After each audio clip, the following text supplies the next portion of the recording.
Okay, so our topic is traditional Chinese medicine. And our expert, alam nyo, sa mga nakikinig at nanonood, napakahirap imbitahin si Dr. Jeffrey, because he is, he's the expert on the topic. But before I introduce Dr. Jeffrey, konting background lang. Dr. Jeffrey Che Fai Chua, his work experience, he is principal acupuncturist and herbalist of the Mount Tai Traditional Medicine Development Center. And he studied traditional medicine at China Academy of Chinese Medical School, at the China Moxie Boston Institute, at the Beijing Institute of Chinese Medicine. Pero Pilipino po siya, dito po siya nag-high school sa Grace Christian at nag-college sa De La Salle University. Even if he looks so young, he's already married, so wala na kayong pag-asa mga gustong mag-asawa ng isang Chinese herbalist doctor. Okay. And his office, he will tell you later, is in Binondo, Manila. Please welcome, we're very honored to have Dr. Jeffrey Che Fai Chua. Good morning, Doc. Please address our listeners. Yes. Okay. Magandang umaga po, Attorney Lorna Kapunan, and also to Sir Jaime. At saka magandang din po umaga sa mga listeners and viewers po. Thank you, Dr. Jeffrey, for accepting our invitation. Malaman ko about Dr. Jeffrey because siya po ay naging guest namin sa Rotary Club ng Sampaguita at inimbitahan siya ng isang napaka-loyal at convinced na pasyente, aming presidente si LC Yang, But before we start, so that we're all on the same page, doctor, ang ibig sabihin ng traditional Chinese medicine? Okay po, ang traditional Chinese medicine ay isang uri ng paggamot at ito ay nagmula sa China. So if we define it, it is a systematic study of human physiology and pathology that is dealing with diagnosis, treatment, and prevention of diseases. And I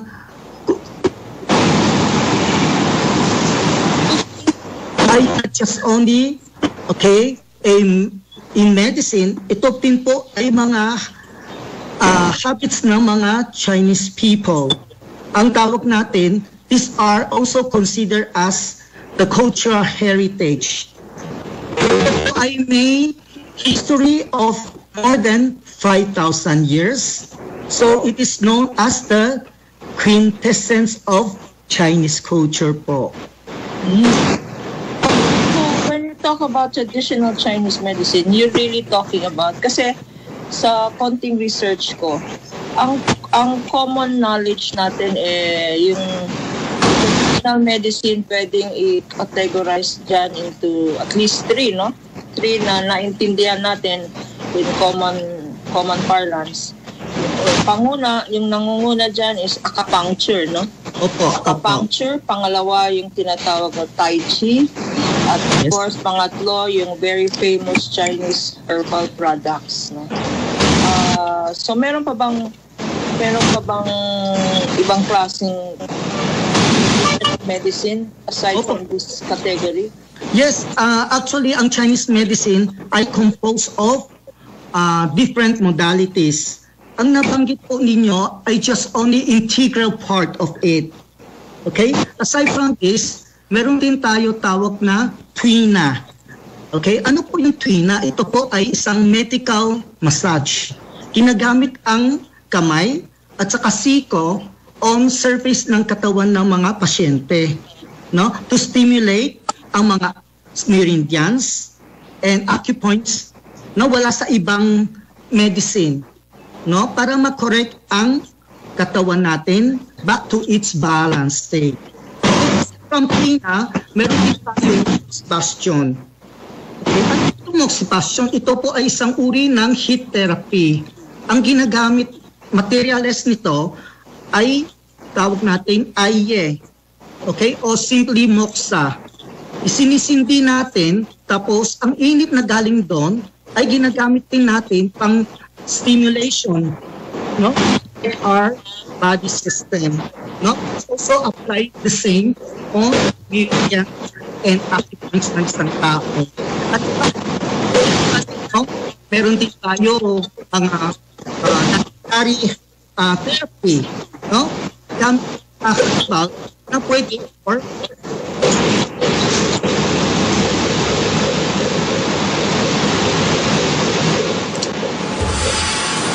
medyo may interference tayo, Doc, no? Hindi maganda yung connectivity.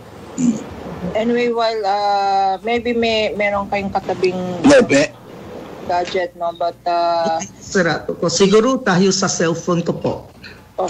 Okay. So sabi nga ni Doc Jeffrey, no, itong Chinese traditional medicine, hindi lang acupuncture, may heat treatment and all that. Pero balik tayo ngayon sa anxiety ng ating mga kababayan, ano, who are now turning to Chinese traditional medicine in this pandemic.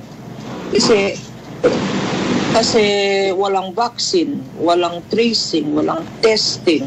Kung ano na lang ang madampot nila, no? And especially we have a very large Chinese community, and they're saying, bakit hindi natin subukan itong mga herbs, itong Chinese herbal medicine, no? What is the relevance, no? Una-una, Jimmy, siguro gusto natin i-differentiate yung ano ba yung Western, yung tinatawag na Western medicine sa Chinese traditional medicine, at pwede bang isabayan, ano? Kunyari, ngayon, ano, kami ni Jimmy, mga senior citizen, sabi nga nila, if you cannot get the vaccine, strengthen your immunity. Jimmy, di ba? Hindi, yan yung yan yung produkto ng patakarang pang-ekonomiya, no? Kagaya niya, may nakasaad na sa ating saligang batas yung self-reliance, no, and independent national economy. Ang China dumaan dyan ang Amerika dumaan dyan, no? Ang Inglaterra at Europa nagdaan dyan. So it involves all facets ng economy, kasama yung medisina. No, lalo na yung China dahil nagdaan sa napakahirap na mga yugto ng kasaysayan niyan. Kung ano yung hirap nila nung araw bago sila naging self-reliant and independent, ngayon yung ganon yung hirap na dinaranas ng mga Pilipino ngayon. Kaya lang, ang kaibahan nila, maaga silang nakapag-isip ng paglaya at maging self-reliant at umasa sa sarili. Kaya yung mga herbal medicines nila, dinevelop nila yung kanilang science, no, ng medication, kagaya ng acupuncture. Talagang binigyan nila ng resources at saka ng panahon yung pagde-develop ng local medicines. Alam mo, kung titingnan mo yung Pilipinas, marami tayo yung mga tao sa baryo na wala namang butika, no? Meron sila mga sariling gamot na ginagamit, mga herbs, no? Ito kaya ang tawag nila sa medical practitioner nila, arbularyo, from the word herb yan. At hindi yan dinevelop dahil nga dun sa colonial mentality na ininiksyon sa atin ng mga Amerikano at ng mga Kastila.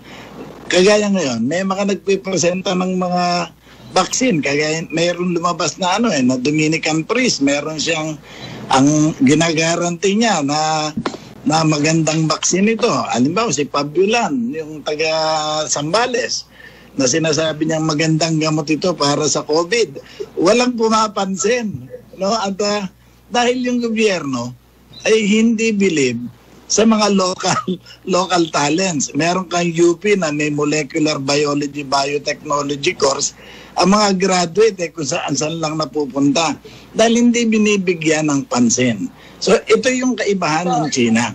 They develop... Tanungin natin na ka Jimmy, tanungin naman natin ngayon, ang gusto ko lang malaman paano niya na-develop, paano nga na-develop ng China itong long history, sabi mo nga Doc Jeffrey, 5,000 years of Chinese traditional medicine, and even now being supported by not only the Chinese, meron akong nabasa na sa isang survey 1 out of 5 Americans na to, 1 out of 5 Americans use Chinese traditional medicine. I-segue natin sa support ba to ng Chinese government mula nung centuries ago or kakaiba ba talaga ang mga herbs dyan sa China? At ano bang nangyari? Why do we have a long history of this? Okay, sa China, meron sila experience ng mga epidemic. Ang nasa record, on those literature, it's more than 1,400 na pandemic na experience nila. Pero, ang mga talaga severe ay mga nakalista ng mga 321 na grabing pandemic na experience nila.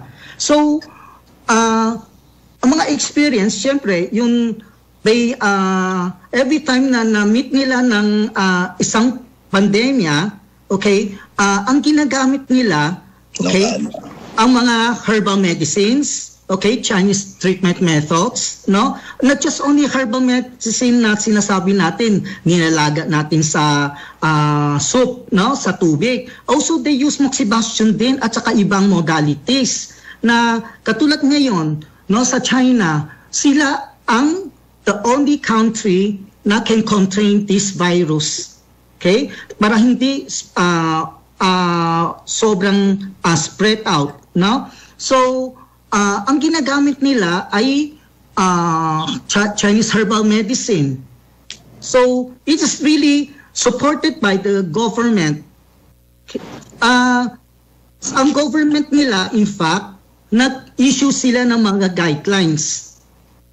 These guidelines are for mga front line clinicians kung paano mag-treat ng itong disease ng COVID-19. So, ngayon, sa China, meron silang itong guidelines. So, it is also classified into different stages. So, anong gamot para sa ganitong stage? Anong gamot ang gagamitin pa sa another stage? Saka, let me remind yung yung historical background ng self-reliance nila sa medication ng China. Lahat halos ng malalaking pandemic nanggaling sa China eh. Yung una, yung nakakapandiring nanggaling sa daga, yung Black Plague, yung bubonic plague. Pinatay niyan halos yung more than half of the population ng Europe na nanggaling sa China. Pero sa China, na-contain nila. Yes po. Ang nagkalat niyan, yung mga merchant na kagaya nila Marco Polo, dinala sa Europe, pero galing China.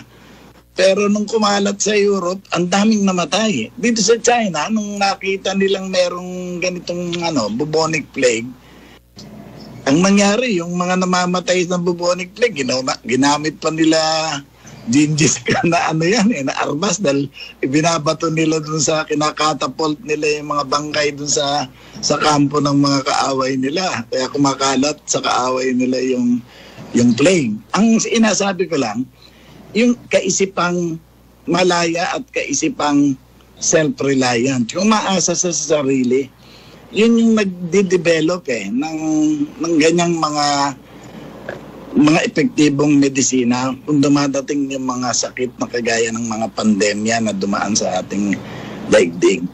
Ngayon, ang tingin ko yan din yung guiding light ng China kung bakit ang daming gamot na effective dahil suportado ng gobyerno dahil yun ang programa nila mula pa nung umpisa, yung self-reliance. Yeah, gusto ko rin itanong kay Dr. Jeffrey, because sinabi nga niya na na-contain.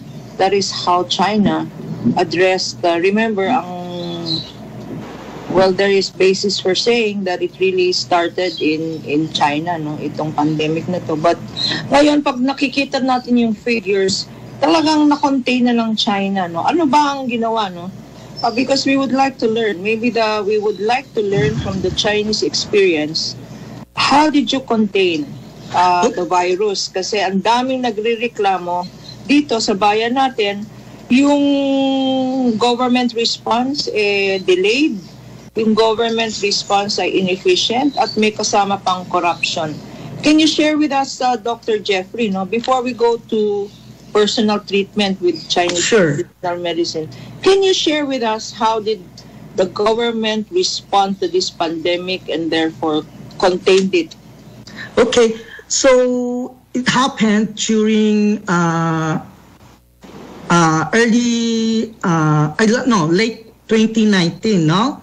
Then nag-progress, no, na lumala, and then ang Chinese government they have these accommodations, okay, inassigned nila to go to these seriously affected areas, okay, and these academicians, okay, most of them are in TCM practice.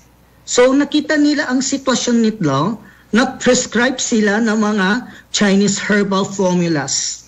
At itong Chinese herbal formulas ay process ng mga Chinese pharmaceuticals. Then dinistribute nila ito sa mga mamamayan.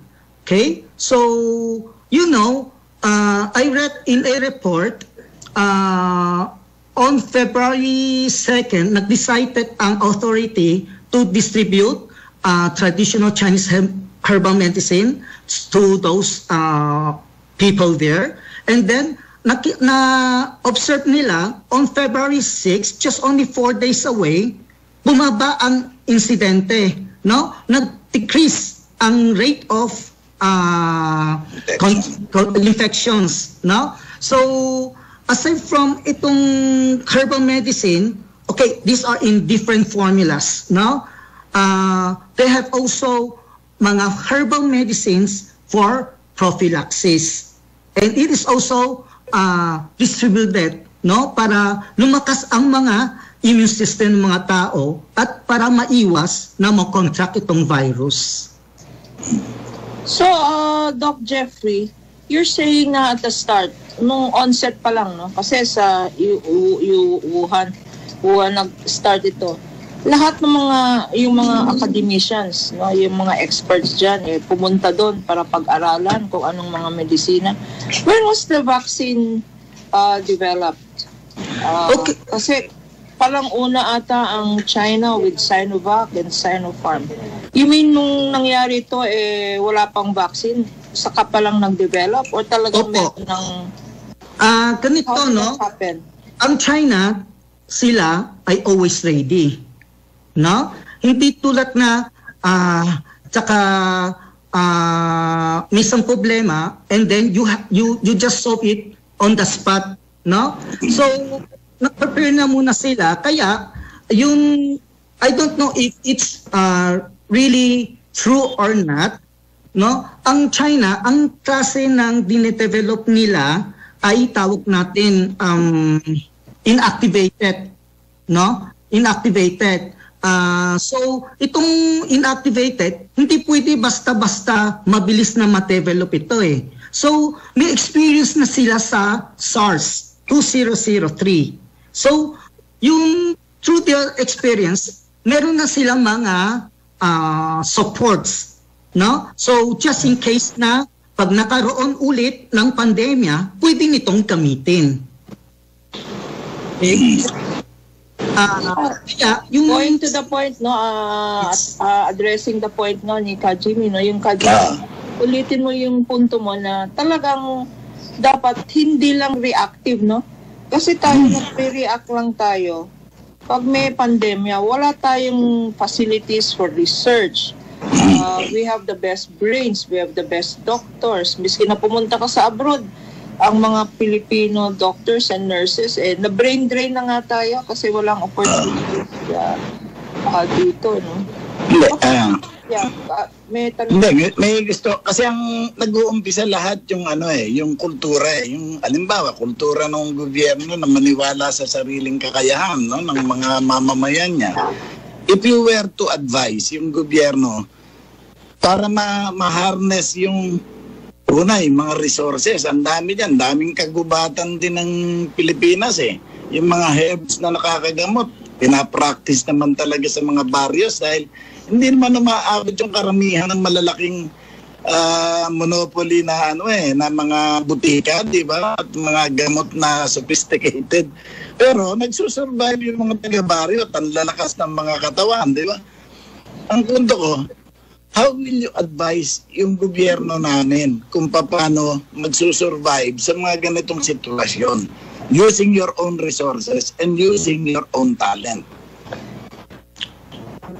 Well, when it comes to this one, advice, it's a very difficult question, no? Kasi ganito, of course, China has already experienced, okay, with the results that they have already achieved. No? So, siyempre, dito sa atin, meron ding sariling mga sariling herbal medicine.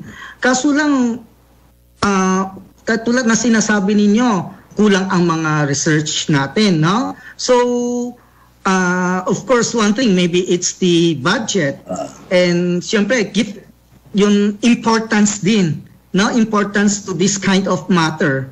Kasi, ang pandemic is, ang usapan dito, buhay ng tao So, siyempre, you must give priority to this kind of matter.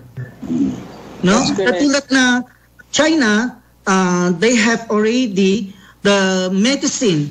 On March 2nd, nag-announce na ang China National Commission of Health na-approve na ng 3 of the formulas, okay, na pwedeng gawing gamot.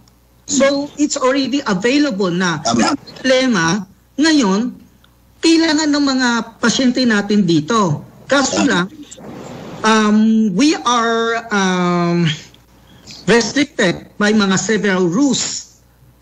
No? Tulad na last time, the Chinese experts, they came here to assist here. Pero tayo sa mga law natin, no, hindi sila pwede mag-treat. So, the only thing they can do is just only advise. Tama. May gusto akong malaman dun sa kung paano sasabihin sa gobyerno. Halimbawa, yung presidente, very friendly with China, pero hindi naman niya ginagaya yung policies na internal ng China, no? Kung ina-apply dito yun, Philippines for the Filipinos, okay yan Kasi ang daming resources, ang dami ng herbal medicine hindi talaga pinapabayaan lang ba? At kinakantsawan pa. No, can you imagine? May 300 na sa pondo, lalo na ang liit ng pondo ng DOST, Department of Science and Technology. Ang liit ng pondo sa Department of Health. Sa China, malaki yung budget nila sa social services. Libreng eskwela, libre ang healthcare, libreng hospitalization, lahat libre yan libre yung medisina, hindi binibili sa China yan Ngayon ang punto, they're forced to develop kung ano yung pinakamura na effective. At sinusuportahan nila yung kanilang mga epidemiologists, sinusuportahan nila yung kanilang mga scientists. Pwede bang, yun ang sinasabi ko, baka pwedeng i-advise ng China doon sa presidente yan. No, dahil kagaya yan, yung pag-allocate ng budget, ang tindi yung Kongreso na may power of the purse, na sila yung nag-allocate, inuuna yung sarili nila. Pero may 390 billion silang tawag dito, lump sum na anytime pwede nilang i-allocate kung saan nila gusto. Tapos may 20 billion na ini-expose si Mike Defensor na pinilas yung yung mga pages ng Appropriation Act at inilipat sa Public Works para makakuha lang ng mga komisyon nila, no? Ang punto ko, kailangan merong matibay na nag-a-advise. Halimbawa, total, believe ka sa China, Mr. President. Di bakit hindi natin i-adapt yung policy nila for the benefits of the Filipinos? Can you say it directly to the President, Doc? medyo mabigat sa akin. Total, believe ka naman sa China. Ba't hindi natin gayahin yung ginagawa nila para sa mga tao nila? Siyempre, may mga other problems behind it, no? Yeah. Mm-mm. In fact, ang problema natin dito, hindi lang yung ang presidente natin, no? But ang ibang mga traditional mga doctors, no, na instead of embracing Chinese traditional medicine, kasi suportado sila ng malalaking Western multinational drug companies, sinisiraan pa itong mga Chinese traditional medicine, no? So ang gusto kong tanungin really is maraming misconception about traditional Chinese medicine, no? For instance, acupuncture. Wala bang, let's go to basics, no? Kasi maraming nagtatanong dito at tatanungin ko mamaya sa iyo, no? Mga advice sa iyo, doktor, no? Acupuncture, is it really good or is it harmful? Itong Tai Chi na sinasabi nilang exercise, harmful ba yan para sa pregnant women o mga senior citizen? At lastly, yung comment na itong Chinese herbal medicine, you cannot rely on it kasi marami daw mixture, maraming lead, maraming pesticides na dinadagdag and all that. Yan ang umiikot, ano, sa Twitter na don't rely on Chinese traditional medicine. Ano ba talaga ang totoo? Okay. Is Chinese traditional medicine safe, or can you just buy it in Binondo without any doctor's advice, no? Kasi ang daming herbs yan. Kung minsan nagsi-self-medicate na tayo, no? Sa desperation, lalo na ngayon, kung ano-ano ng herbal tea ang sinasuggest ng mga kaibigan natin, bibili na lang tayo dyan sa tabi-tabi without doctor's advice, no? Kasi desperate na tayo. Doc Jeffrey, ano naman? Yes. Since we cannot advise the government now, let us just advise our listeners. Medyo mabigat yung pinapagawa sa'yo ni Ka Jimmy. Advice mo lang sa president. Advice na lang natin yung mga nakikinig sa atin ngayon on the benefits or the warnings on Chinese traditional medicine. Okay. Jeffrey. Sa totoo lang, ang pinakakilala ngayon ng Chinese treatment modality ay acupuncture.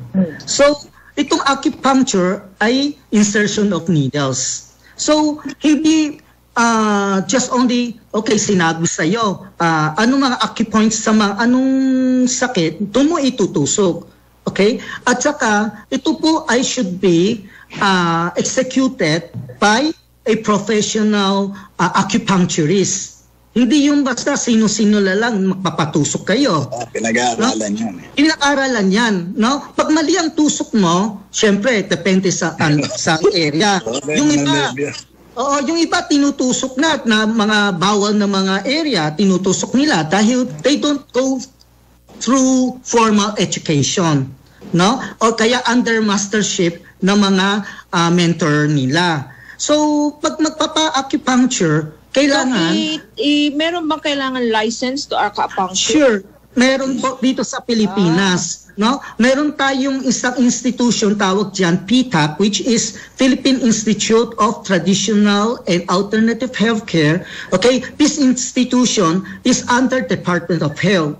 Sila po ay nag-issue ng mga licenses, no, to be certified as a acupuncturist. So, aprobado yan ng DOH natin?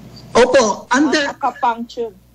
Yes, our government, already recognized, this kind of modalities. Doon sa Chinese traditional Chinese medicine, there are already 3 modalities, no?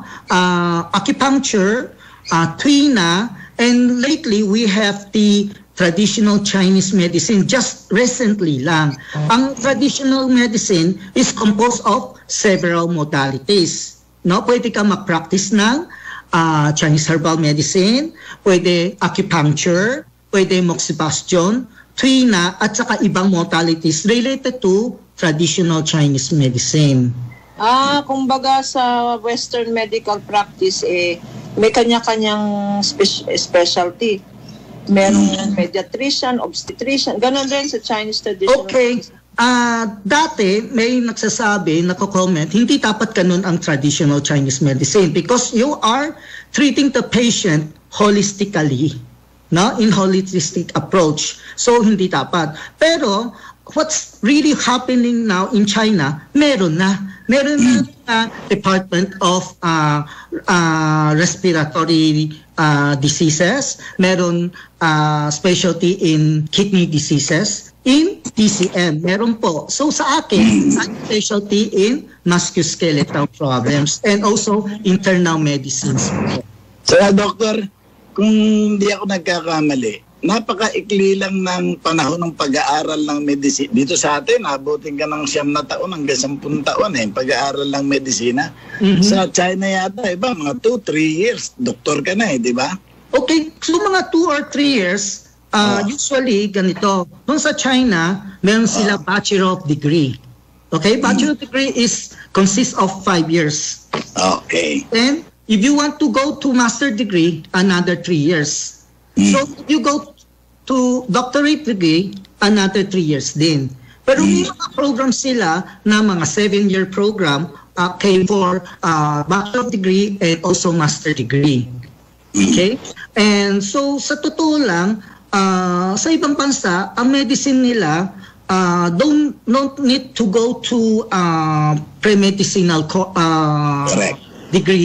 Diretso na rin sila, may mga 6 years course din. Kaya nga, pag-aralan na yung basic, ina-allow na nilang manggamot di ba? Yes, as long as you have the license na taken after the examinations. Kasi naniniwala ako dun sa yung mga herbal medicine. Kaya dito dami rin na minamanufacture na kagaya yung lagundi, pag sa lungs yan O yung acupuncture, nagpapa-acupuncture ako para very effective mararamdaman mo sa katawan mo yung current na inihigop yung di ba, whatever pain or whatever difficulties that you have in your body. Ngayon, ang punto ko, malaking bagay talaga yan na magtiwala ka sa sarili mong kakayahan. No? At ang dami rito, mga nag-aral na scientists, epidemiologists, molecular biologists, tinatapon lang sa basura dahil hindi binibigyan ng tsansa para i-exercise yung kanilang mga talent at ang kanilang mga utak. So, ito yung dapat na aral na nakukuha ng mga taong nagugobyerno kaysa yung dumidikit sa China para makautang lang. Hindi yun ang meron din akong itatanong in connection with yung sinabi ni Ka Jimmy, Doc Jeffrey, kasi I understand, pag sinabing herbal medicine, herbs ang ginagamit, meron bang attempt ang community ng Chinese traditional doctors na gamitin naman ang Philippine herbs or mag-coordinate with our own herbal, kasi marami kagaya ni Jimmy Galveston, lagi namin ginigest yan, Bilib na bilib yan sa herbal medicine. Is there any attempt at least, for your group and the Filipino herbalist to get together para ma-develop nyo naman yung ating herbs dito? Okay. This is the difference between the herbal we use sa Filipino usage, Meron din different usage ang traditional Chinese medicine. They are in different ibang klase. Ang Filipino herbal medicines natin, laging natin kinagamit mga one item, Ang Chinese medicine, katulad na, if you go to China to study, you don't just only study Chinese herbal medicine na one by one na herbal ingredients. after that, knowing the nature, characteristic ng herbal nito, you have to also go to study yung tawag namin Chinese herbal formulation. Okay? And ang Chinese herbal formulation, this is the wisdom of traditional medicine. Katulad na, for example, a formula, hindi isang gamot lang. There are in several. So, meron silang tawag na mga category, no? Meron silang mga principal ingredients. Anong ginagamit tong principal ingredients na mga for main problem? Then meron silang mga ingredients na tutulungin yung main ingredients or to lessen the side effects of the main ingredients. At saka meron ding ibang additional ingredients para mas lalong kumanda ang effectiveness ng itong formula. So it's different, no? It's different. Katulad na nagtanong sa akin kahapon ng isang pasyente ko, no, tungkol sa Lianhua. No? Nabanggit niya, may hypertension po ako. Pero sa loob ng Lianhua, meron siyang ephedra. Okay? Pwede pa itong kung gamitin. Okay? Ang sagot ko sa kanya, itong ephedra, okay, siyempre, una-una, kailangan alam natin na mga dosage ang gagamitin. Pag in-abuse, siyempre it will cause side effects. At pangalawa, sa formula, meron another item which is called gypsum. No? Ang nature na itong dalawang gamot ay may different nature. So if you mix the two, the gypsum will neutralize the side effect of ephedra. So ito ang ang kaibahan ng Chinese medicine sa sariling nating herbal. Jimmy, kagaya ng lagundi, hindi lang kung Chinese herbal yan, may lagundi, meron pang ibang mixture, meron pang para siguro tablet form, no? At saka ma-measure, no? Bago tayo mawala ng pakinggan naman natin yung mga, kasi ang daming nakikinig na yan, no? Sabi ni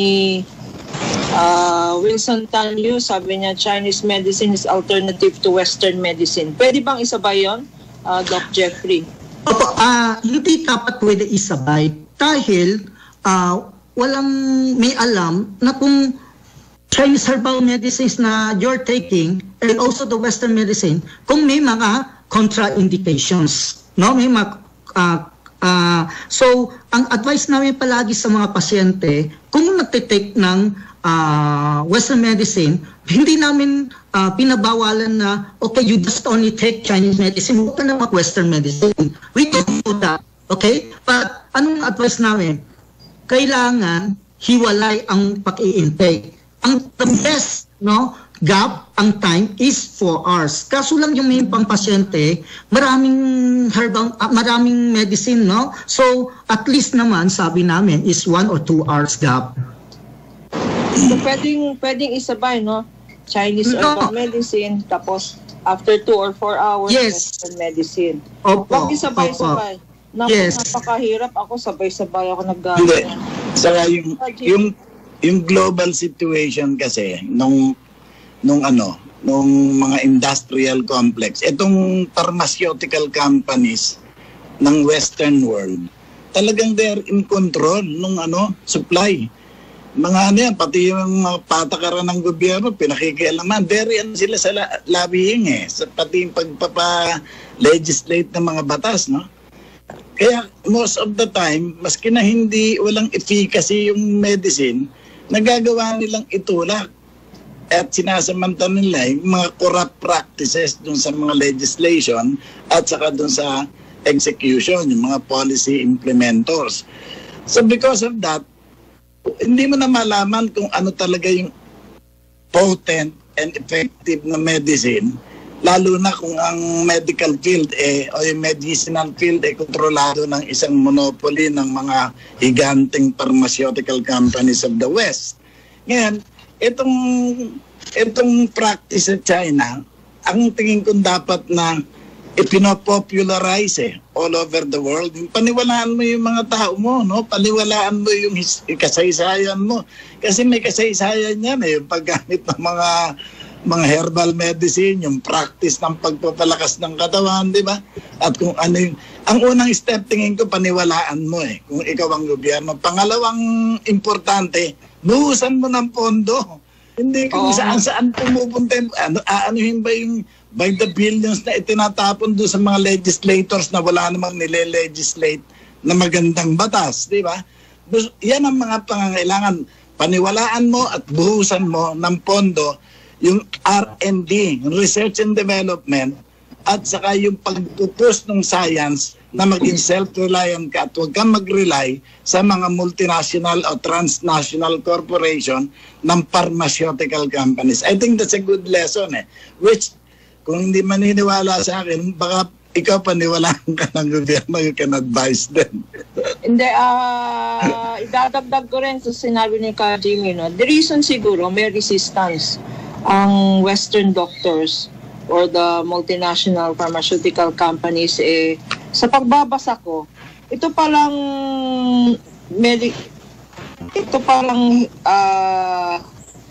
medicine, medical, ang tawag doon, itong health industry natin, worldwide, ang value pala niyan is 50 billion US ang global market. 50 billion global market.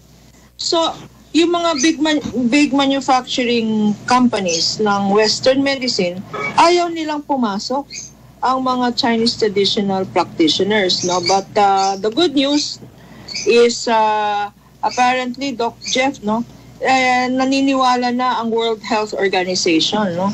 Because apparently yung 11th version daw ng World Health Organization Global Compendium, yung compendium na linilista ang mga gamot na pwede, sinama na.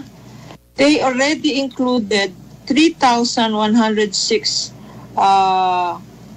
na galing terms na translate sa English na galing sa Chinese traditional medicine. So yun ang good news natin na Doc Jeffrey, no? Yes, parang ni-recognize na ng World Health Organization yung efficacy ng Chinese traditional medicine.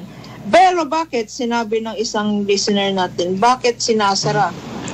Bakit daw sinasara ang mga galing kay Don Macdi Salaya, pinapasara ang alternative clinic ng isang kilala niyang herbal doctor? Okay, nagpapasara ba ang gobyerno ng herbal clinics? Okay, usually, ganito, no? The reason why yung alternative medicine ay pinapasara dahil sa mga law natin. Wala silang siguro mga permit to operate. Okay? So, siyempre, tama ang gobyerno. Tayo, minsan, yung mga iba na nagagamot sila na hindi totoong herbalist, hindi totoong may alam. So, just to be safe, no? Yun lang, din lang dapat gawin din ng gobyerno. Correct. Tama rin yan. Tama yun. Yeah. Excuse me. I would like to, kasi tingin ko yung time parang malapit na. I would like to clarify one thing, no? Yes, which is, sinasabi ninyo, yung safety ng herbal medicine. Okay? Yes, kasi, maraming tao, hindi pa nila alam kung anong talaga ang sitwasyon, nasa anong progress na ang herbal Chinese medicine ngayon, no? Ang tawag namin is modernization of Chinese medicine. So, that's good. Sinasabi nila, okay, may mga heavy metals, okay? May mga toxic effect ng herbal medicine, mga pesticide.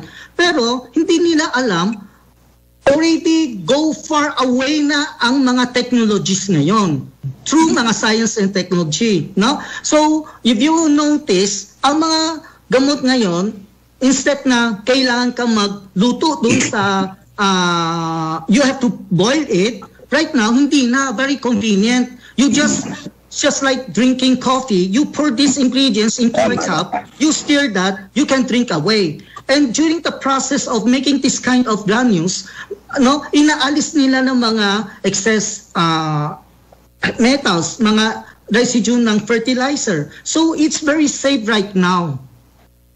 Magandang news yan, modernization. Yes, modernization of Chinese medicine. Kaya yung R&D, patuloy yan eh. Yeah. Can I say my final word, kasi ang tingin ko, ang key dyan, kagaya ng Pilipinas, uulitin ko na naman, merong provision ng Constitution that the state shall develop an independent and self-reliant national economy effectively controlled by Filipinos. Provision ng saligang batas yan na hindi pinapatupad. Ngayon, isipin mo na lang, ang China, independent, pero minsan sarili nila umaasa. Ang Amerika, ganun din. Ang Europa, lahat eh. Ngayon, isipin mo kapag ang isang bansa ay ginyera ng isang bansa na yung supply mo ng medisina doon nang gagaling. Eh di wala kang pagkukunan ng bakuna, wala kang pagkukunan ng mga gamot. Eh di patay ka agad, no? Ganun yung value ng self-reliance and independent. And I think, yun yung unang kaisipan na nag-develop ng mga produktong yan na ngayon ay gumagana na sa bundaigdig na sinimulan nila sa China. Dapat simulan din dito sa Pilipinas. Tama. Bago tayo magtapos, acknowledge ko lang, hindi natin nabasa yung mga questions nila, but ito mga supporters ng Chinese traditional medicine at to the point of Kajimi, kailangan talaga na i-develop natin ang ating local resources, no? And learn from best practices ng mga doktor kagaya ni Doc Jimmy. Salamat kay Angelo Redaha, Wilson Tanyu, Christina Kabasag, Don Macdi Salaya, Nguyen Yu, Akni Il, Philip Shu, sa mga comments nyo, no? So, question, is it safe? Ang sagot, Doc Jeffrey? Yes. Sure, no? Under those who have already been trained na practitioners. So, ang warning dyan, do not just go to any Binondo store, no? Baka ang tinatanong lang nila yung nagbebenta, no? Yung store seller, no? Or yung vendor na, pwede ba itong gamot? O, yan. O, pwede yan, magaling yan. Siyempre, pag kagaya ko, no? Pag bumibili ako dyan sa Green Hills, sa isang Chinese herbal store, tinatanong ko sa sales lady, maganda ba to? Siyempre, sasabihin nila, yan, bilhin mo to. Ako naman, kaladkarin, super kaladkarin. Pag sinabi nilang, oy, bilhin mo to, bibilhin ko talaga yan. Bibilhin ko ito.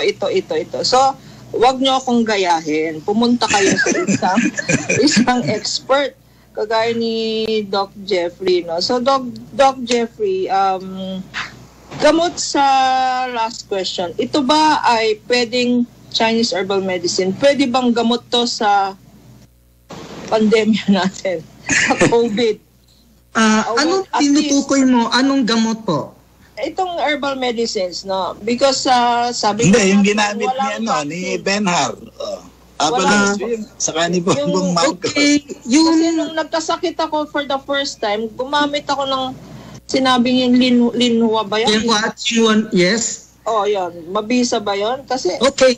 parang psychological na hindi na ako nagkasakit nung ininom ko yun ng 2 linggo. Okay, sigurado mabisa yan. Kaso lang, ang tama, paggamit.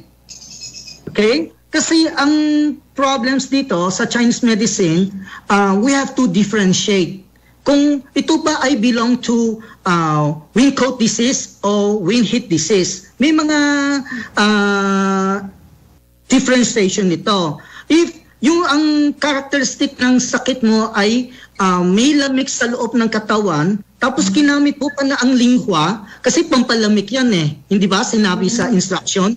Okay, to release internal heat. So, Chinese ang instructions, doctor, mga medicine ninyo, Chinese ang instructions. Yes, okay. Pero sa sa linghua, ngayon, it's already approved by FDA. Yeah. Okay, meron na dyan yung English literature.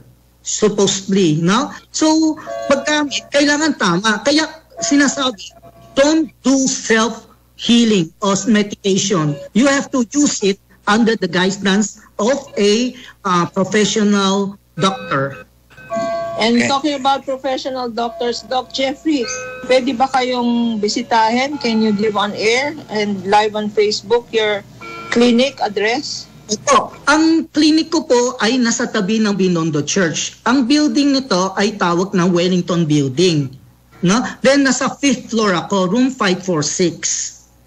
So, yun. Ang sabi nga nila, that's why nagre-reklamo ang mga Western medical practitioners, mas mura talaga ang Chinese medicine kesa sa Western medicine. Is that truth or is that Okay, true? as in general, that's really true.